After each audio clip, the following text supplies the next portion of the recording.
Bom dia a todos, bom dia a todas, sejam todos muito bem-vindos e bem-vindas a mais um ICL Mercado Investimento. Bom dia a você que está assistindo a gente da TV UFMA lá do São Luís do Maranhão, para quem está vendo a gente de Sobradinho e de Porto Alegre aí pela TV Pop. Hoje vou ficar alguns minutinhos sozinhos aí, porque a Débora está descendo aí do Em Detalhes, então daqui a pouco ela aparece aí, mas tem bastante coisa para a gente falar nesse dia de hoje aí. Tem inflação por extrato de renda, tem também, mais uma vez, o mercado. Peraí, Débora, chegou aí? Chegou? Licença, cheguei, descendo chegou, Débora. Bom dia, André. Eu vou pegar aqui seu banquinho aqui para você sentar. A gente está agora revelando também o tamanho da Débora, gente. Então, vocês estão vendo aqui. Para surpresa de todo mundo. Então, mas vamos continuar então falando aqui, porque tem bastante assunto no dia de hoje. Tem inflação para o extrato de renda, vai ter também aí o nosso mercado aí bravo com o governo Lula e jogando a conta aí no dólar, então tem bastante coisa para a gente tratar no dia de hoje, né? Mas, Débora, você já tomou uma água já? Já estou preparada. Tomou uma água, então? Me sinto pronta. Bom dia, então, Débora. Fala os destaques iniciais, então, por favor.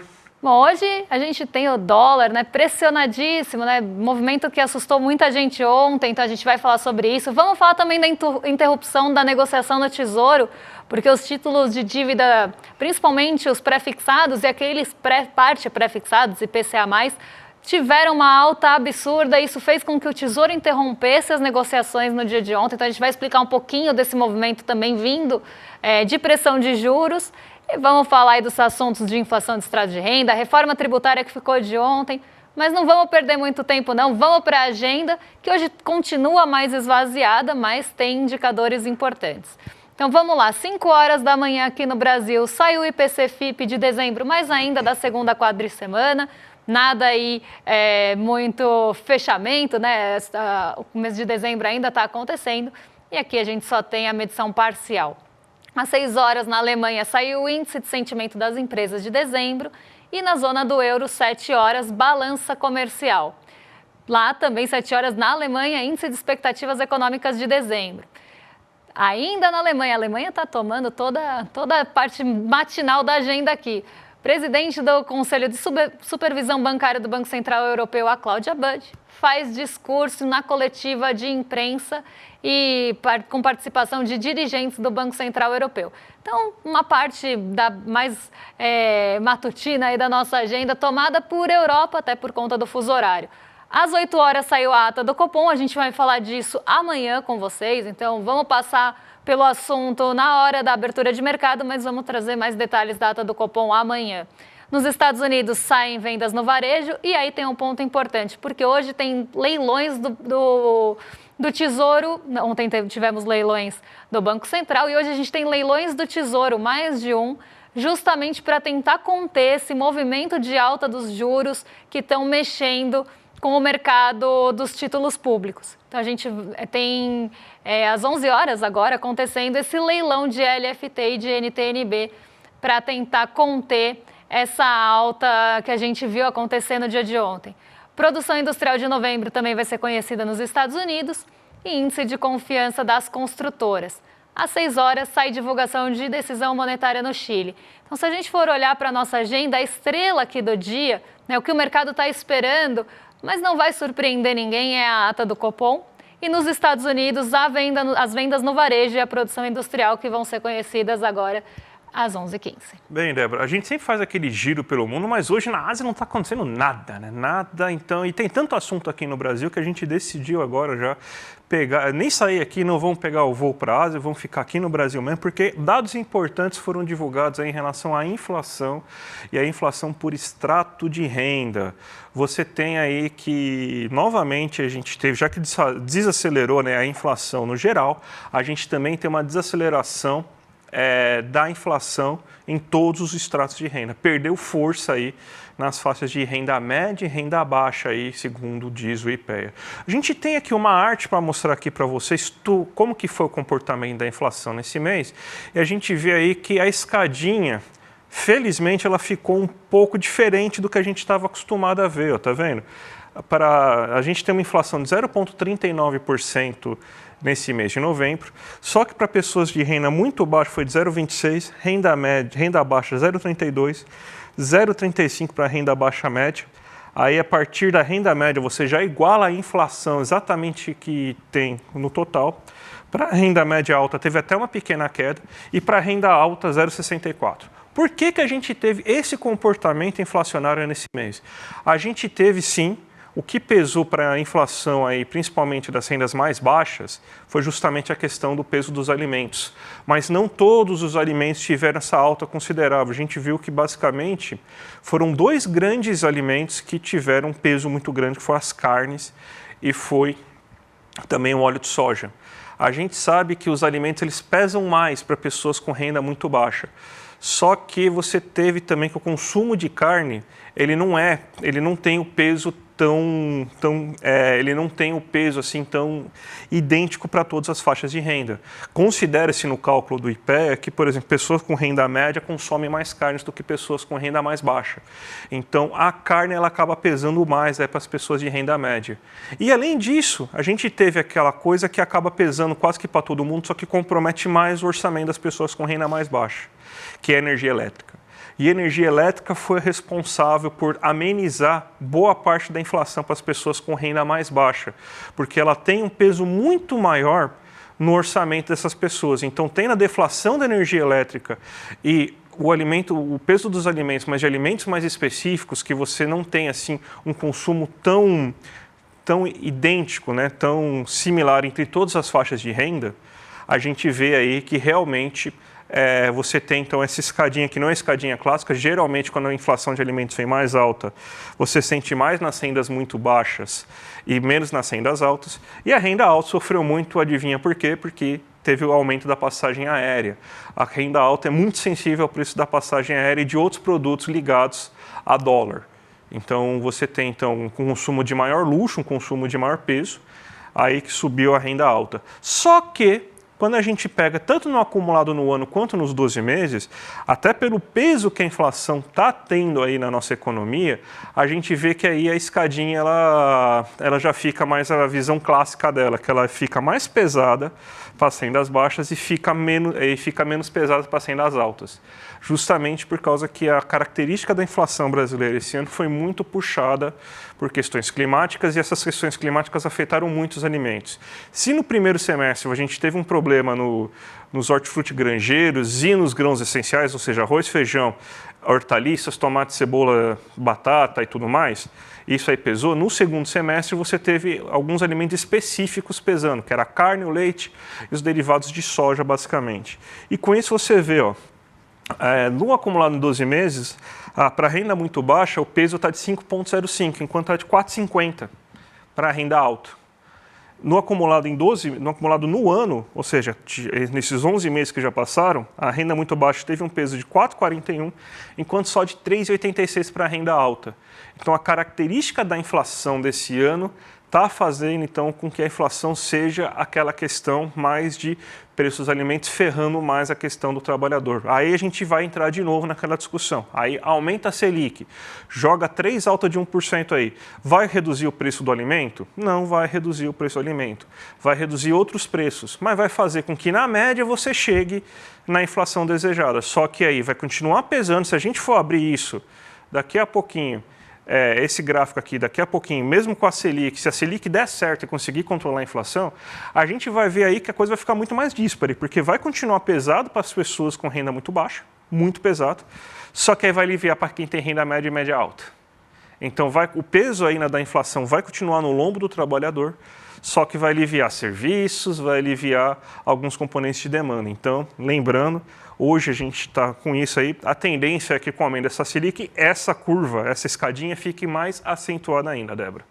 Bom, acho importante a gente falar de inflação num dia que a gente vai falar de dólar depois, porque enquanto eu estava no Em Detalhes, eu vi as dúvidas de vocês, né, enquanto eu estava passando o Em Detalhes, eu consegui pescar as dúvidas de vocês, que as coisas estão ficando mais caras, que vocês estão notando essa variação de preços, como se isso já fosse uma consequência do dólar alto ou como se isso já tivesse essa ligação, né, direta. Primeiro, a gente tem que pensar que o que responde mais a dólar alto, num primeiro momento, é preços ao produtor. Então, quando a gente pega preços ao produtor, a gente tem lá minério de ferro, a gente tem petróleo, a gente tem commodities no geral, né, commodities alimentícias também. Então, quem tem mais sensibilidade a dólar, num primeiro momento, sempre são os preços ao produtor. E o INCC também, de certa forma, porque tem alguns materiais ali que são dolarizados. E eu vejo essa confusão, né, até de dúvida de vocês no chat, de o dólar está alto, as coisas estão ruins e as coisas estão caras. Né? Quase um combo aí de coisas estão caras e o dólar está alto. Primeiro que a ligação não é tão direta assim. Esses preços ao produtor, em algum momento, podem ser repassados aos preços ao consumidor? Podem. Talvez não diretamente, não em proporções iguais, tá? Mas nesse primeiro momento, quem está sendo pressionado por dólar são os preços ao produtor. Tem também toda aquela questão de exportadores, né? Então, exportadores vão deixar menor disponibilidade aqui se eles puderem exportar mais caro. Então, tem toda essa escolha também da prioridade na exportação, visto que a gente tem um dólar mais alto. Mas aqui a gente tem que tomar cuidado para não confundir que há uma deterioração de cenário porque as coisas estão caras e porque o dólar está alto. Eu não sei se eu estou me fazendo clara aqui, mas as coisas estarem caras, né, e aí vem toda a questão de tem inflação, as coisas estão caras. A gente sempre tenta também desconstruir um pouco disso. Inflação, a gente está medindo a variação do preço. Claro que se a inflação ela está tendo uma variação positiva, os preços estão aumentando. Mas aí, às vezes, a gente pega um item que acaba pesando um pouco mais na nossa cesta básica. Eu lembro aqui que eu vi um exemplo e vou usar até de exemplo didático aqui. As frutas cristalizadas estão caras. Então, a gente tem uma inflação, tá? Eu vou pegar esse exemplo para tentar ser didática com vocês. Então, as frutas cristalizadas... Só que a gente tem que pensar, frutas cristalizadas têm sazonalidade, elas ficam mais caras porque tem muita busca por frutas cristalizadas no fim do ano. Então, não necessariamente elas sofreram um processo inflacionário forte. Elas podem estar caras, né? E na cesta de consumo do IPCA, elas vão ter um peso muito pequenininho também. Então, quando a gente fala de inflação, eu sei que pipocam várias dessas dúvidas na cabeça de vocês, porque a gente sente de uma forma diferente no nosso bolso.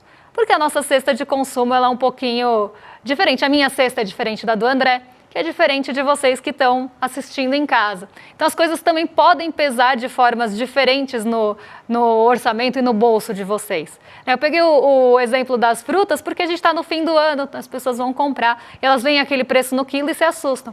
Então, a gente tem que entender, né, a variação da inflação ao longo do tempo, claro, vai encarecendo o preço, porque a gente está tendo uma variação positiva. Só que a gente tem que lembrar que algumas coisas elas já estavam com um preço elevado e continuaram sofrendo variações positivas. Então, tem que saber aí também colocar cada coisa numa caixinha e o dólar numa caixinha, porque eu também vi comentários de juros em outra caixinha, e inflação, outra caixinha. E a gente tenta analisar também essa conjuntura toda. André, quer falar alguma coisa em relação a isso? Acho que não, acho que a gente já pode partir para o dólar, já que é o assunto também do dia, né? Porque o mercado financeiro não dá trégua, o mercado financeiro continua operando em dólar, aumentando essa taxa de dólar aí consideravelmente, o câmbio chega a quase 6,09. Voltou a ter fake news ontem do Google lá, colocou o gráfico chegando a 6,15, não chegou a 6,15, tá, gente? Então, cuidado com aquelas coisas que vocês veem. Então, o mercado só olhando para o fiscal, colocando a faca no pescoço aí do governo aí, querendo maiores cortes, pressionando ainda mais para tudo isso. Vai lá e aumenta aí o peso aumenta a taxa de câmbio. E você tem alguns leilões que foram feitos. Interessante a gente falar isso, porque mostra assim que quase não fez cócegas no mercado esses leilões, rapidamente eles foram colocados e também aí dá alguns pontos de razão para algumas teorias mais heterodoxas que estão discutindo hoje sobre como se forma a taxa de câmbio de fato. Por exemplo, aí o Pedro Rossi lá, da Unicamp, ele fala que, na verdade, a taxa de câmbio não é formada mais no mercado à vista, que nem a gente estava acostumado anteriormente. Mas a taxa de câmbio é formada no mercado futuro e, a partir de arbitragem a esses leilões, ajudam ainda mais a você conseguir gerar recursos para conseguir fazer com que as pessoas especulem no mercado futuro. e consegue fazer com que esse preço aí que se forma no mercado futuro essa posição acabe vazando para o mercado presente. Então, num mercado que é muito menos regularizado, num mercado que tem muito menos travas, num mercado que você pode operar com muito mais facilidade. Então, o mercado está cada vez mais se utilizando dessas ferramentas. A gente vê aí que não é só a questão do câmbio, mas a questão dos juros futuros também está vazando por juros presentes.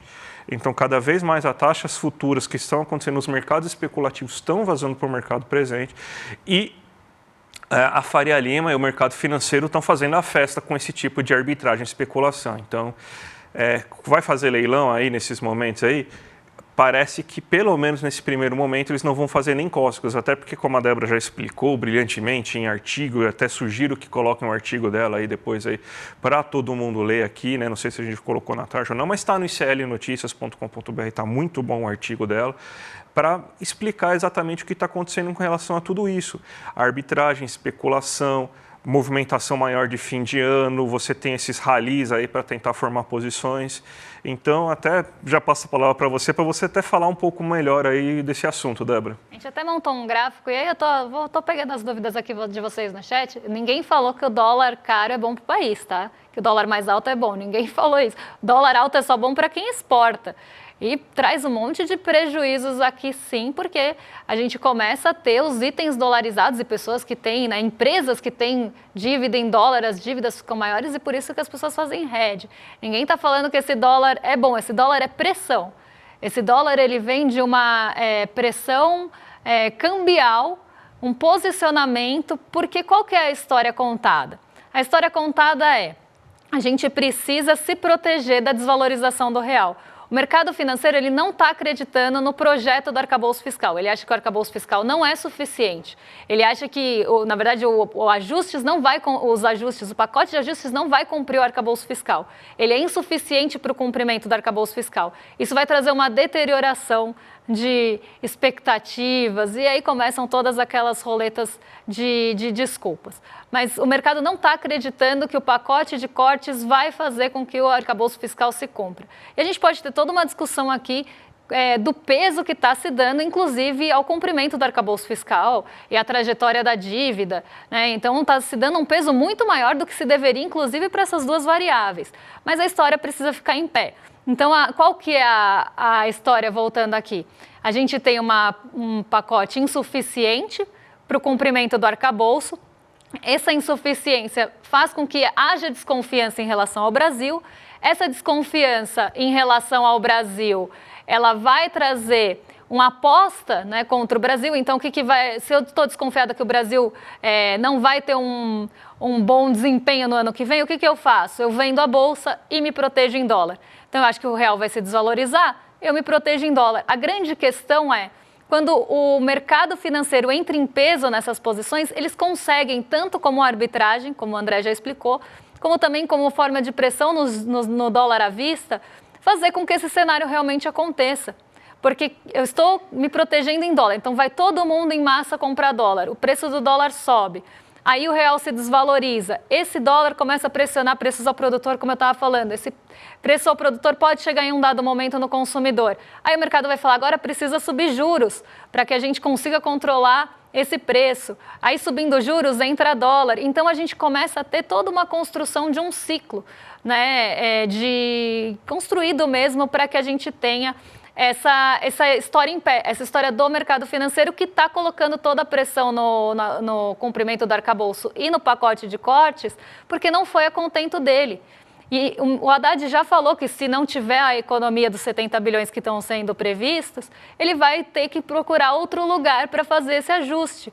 E o que o mercado, no final das contas, quer mostrar? Que se for insuficiente, ele quer que seja feito da forma tradicional, no lombo do trabalhador, com os aposentados, que não tenha reajustes de salário mínimo. Tudo isso é o que o mercado gostaria que tivesse já sido feito.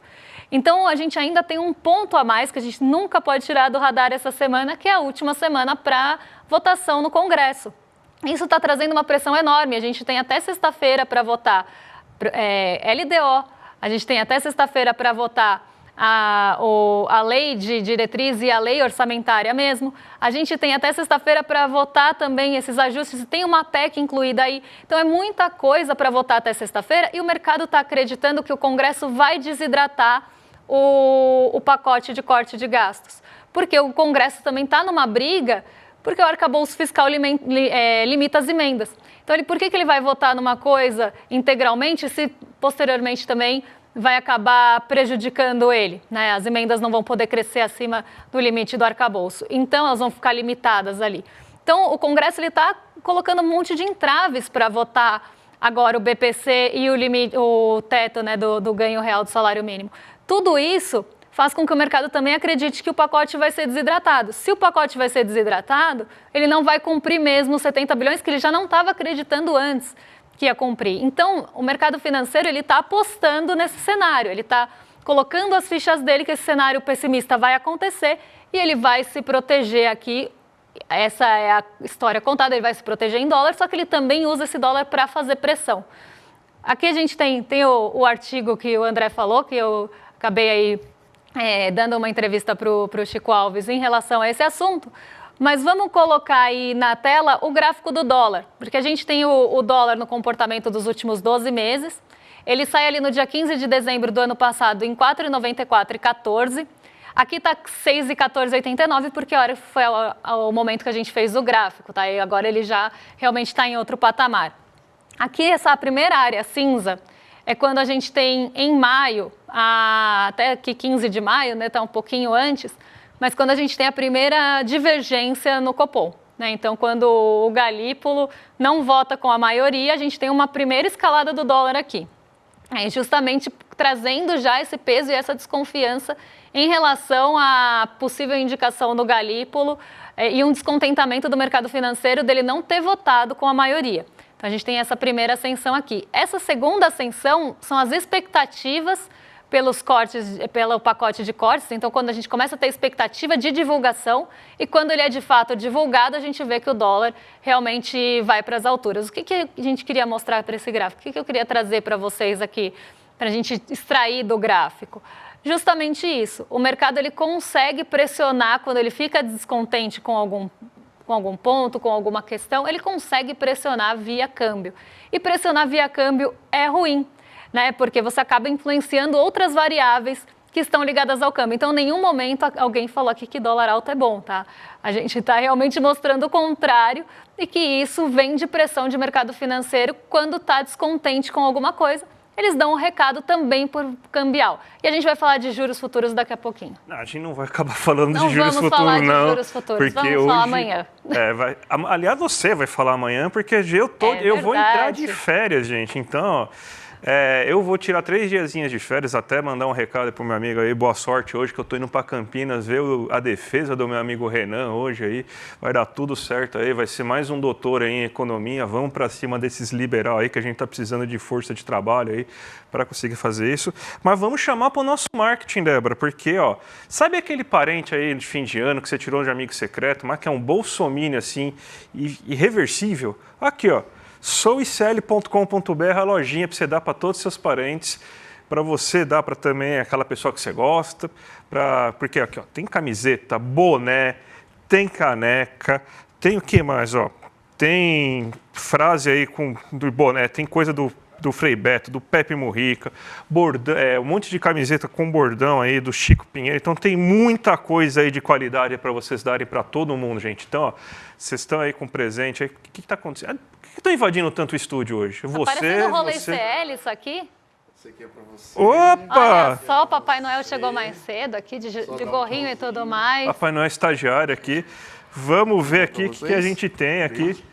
Se você quiser muito participar, obrigada, você pode participar, Diego. cara. Ficou com vergonha. Dessa vez, pelo menos, ele não me aparece com uma camisa do Corinthians aqui para apresentar o programa, né? Olha só. Mas vamos ver aqui, ó. Temos canecas Olha. para tomar água aqui no programa e não engasgar. Aqui, não ficar caneca rouca. Aqui também, ó. Que beleza. Deixa eu ver aqui a camiseta. Eu vou precisar tomar água, porque semana... porque vai ficar uma semana aqui sozinha, né, Débora? Então... vamos ver o que a gente ganhou aqui, ó. Somos todos latinos-americanos. Pô, do Mujica ainda, eu dei sorte, ó. Hoje eu tô com sorte, viu, gente? Vocês vão descobrir, mas que hoje eu tô com muita sorte mesmo, viu? Ó que legal, o vermelho bonitão aí. Vou entrar de férias. A minha verdadeira justiça se faz com amor. Ô, ficou legal, hein? Pastor então, de gente, René Kivitz. Você gostou dessa camiseta? Tem mais camiseta, ó. Pra passar o Natal. Pra passar o Natal. De vermelho. Ó, com frase novo. Dessa aí, ó, pra aquele tiozão do pavê e bolsominion ali. Não que quem faz piada do pavê seja bolsominion, pelo amor de Deus. Mas eu queria dar um chapéu daquele ali pro tiozão do Natal. Talvez ó. Até boa camisa pra ir já nas férias aqui, ó. Já vou guardar pro ano novo essa. Aqui eu vou guardar pro ano novo essa. Pô, muito obrigado aí pela produção, fiquei feliz aí mesmo. Assim, eu tô com sorte hoje, gostei da camisa. Lá vocês vão descobrir outras coisas, vou entrar de férias, meu amigo vai defender. Então, gente, gostou disso tudo aqui, ó? Já entra aqui, ó. ICL, seja ICL, sou ICL.com.br e todo mundo que é membro do ICL, gente, tem 15% de desconto. Então, ó, se você ainda não é membro do ICL, aproveita, vira membro do ICL e já ganha desconto aí na hora que você for comprar suas camisetas, suas mochilas, bonés, canecas. Então, gente, imperdível, tá certo? Então já tá na hora de entregar pro rolê, então, né? Agora sim, vocês ficam com o rolê ICL, com o William De Luca e o Guga Noblar. E vocês vão acabar, acho que vendo minha cara mais uma vez, peço desculpa por isso, estou com a mesma roupa de novo. E vocês ficam agora em excelente companhia e a gente volta amanhã. A gente não, eu volto amanhã porque o André está de férias, então desejem boas férias para o André. Ele volta em janeiro, mas semana que vem eu tô aqui, não. Amanhã eu tô aqui com vocês. Um beijão. E até amanhã, pessoal. Mas, gente, parece que o Guga vai falar de histórias de abdução aí, vai falar de Varginha, não sei, talvez, povo de Varginha, um abraço, que eu morei lá. Será que ele foi abduzido em Varginha ou em Brasília? Não sabemos. Vamos descobrir, então, gente. Você foi, André, abduzido em Varginha? Porque tá todo mundo falando de abdução hoje. Não, eu nunca fui abduzido em Varginha, fiquem tranquilos. Mas, gente, um abraço e a gente se vê em janeiro novamente. A nossa aula com Barry Schwartz, um dos maiores psicólogos sociais do mundo, foi absolutamente fantástica. Realmente, o ICL não decepcionou no presente de fim de ano que trouxe para sua comunidade. Uma oportunidade única para todo mundo aprender sobre um dos temas mais instigantes e importantes da nossa geração e com o maior nome do mundo, com o maior expert do mundo sobre o tema. Muita gente pediu para assistir novamente a aula, porque teve tantos insights que não queria deixar aquilo passar. E muita gente que não conseguiu assistir ficou sabendo da aula e está pedindo para assistir. Eu tenho uma boa notícia para vocês. A gente liberou, por um tempo bem pequeno, o replay para vocês assistirem. Não percam a chance de assistir, não. Inclusive, no final, a gente preparou um presente de fim de ano para quem quiser fazer parte da comunidade do ICL. E esse presente vai valer para vocês também. Um abraço e boa aula!